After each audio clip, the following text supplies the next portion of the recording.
Hello mga kasari! So for today's video, dahil nga marami akong chichirya na i-display at kailangan ko ng space dahil wala na akong mapaglagyan. So yan sa taas, tinanggal ko nga yung malalaking chichirya para ma-display ko lahat yung chichirya na bagong grocery. So ito, ituturo ko sa inyo kung paano ko nga ba siya ginawa, guys. Space saver, lalo na kung yung pwesto ninyo ay maliit lang. So before, dito nakalagay yung aking mga malalaking chichirya at dahil nga marami akong dinisplay kaya tinanggal ko siya dyan. At ginawa ko siyang ganito para kahit paano ay magkaroon pa tayo ng space at hindi siya masyadong takaw space kapag hanging strips yung gagamitin. So, eto na guys, tapos ko na siyang i-display lahat at ayan nga, meron pa akong hahanapan ng space kung saan ko siya ilalagay yan. Wala nang kalat.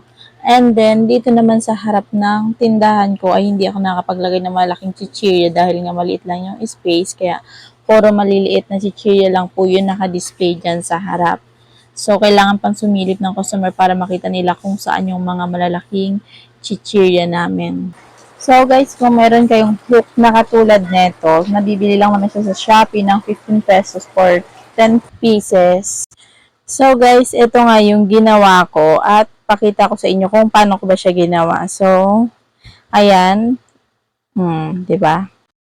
Tatanggalin ko siya muna isa-isa para papakita ko sa inyo kung paano ko ba siya nagawa. Pagka ganito kasi guys, na malalaking chichiryang paninda ko, halos wala naman talaga akong mapaglagyan yan.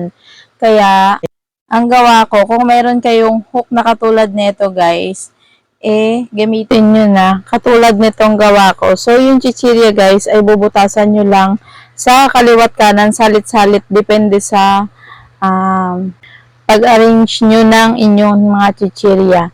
So, sa akin kasi guys, paglagay ko nyan, iba't ibang klase ng chichirya para in case na may mili yung customer ay iikot ko lang siya at makakapili yung customer kung anong chichirya yung magugustuhan nila. Depende sa inyo kung anong unang kaliwa or kanan, pero sa akin kasi yung kaliwa, pag nakaharap ka kaliwa. So kaliwa, yung susunod mo ay yung kanan naman ang bubutasan mo. Ayan guys, kanan. May mga butas na siya. So kaliwa, ilulusot ko lang siya ganyan. Tapos next ko tong kanan. Ayan, para salit-salit siya. So next ko ulit itong kaliwa and then kanan. Ayan. Yan itsura niya. Pag konti pa lang yung laman, ganyan itsura niya.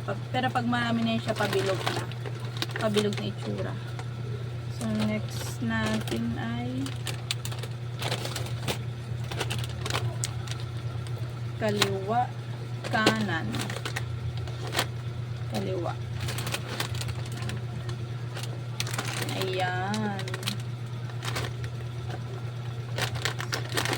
So pag marami na siyang laman, mag-i-style siyang paikot, pabilog. Ayan siya guys. So, pag may miling customer mo ng chichirya, iikot mo lang siya.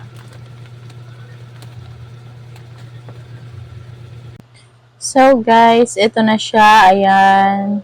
Yan ang itsura niya kapag natapos na siya. So, ikot-ikot mo lang para makapili yung customer kung ano yung gusto niya.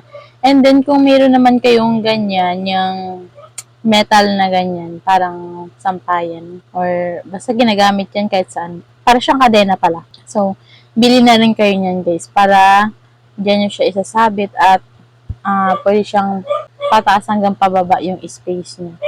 So, yan na siya. O, diba? Makakapili na si customer. So, yan lang. Thank you for watching guys. Bye-bye!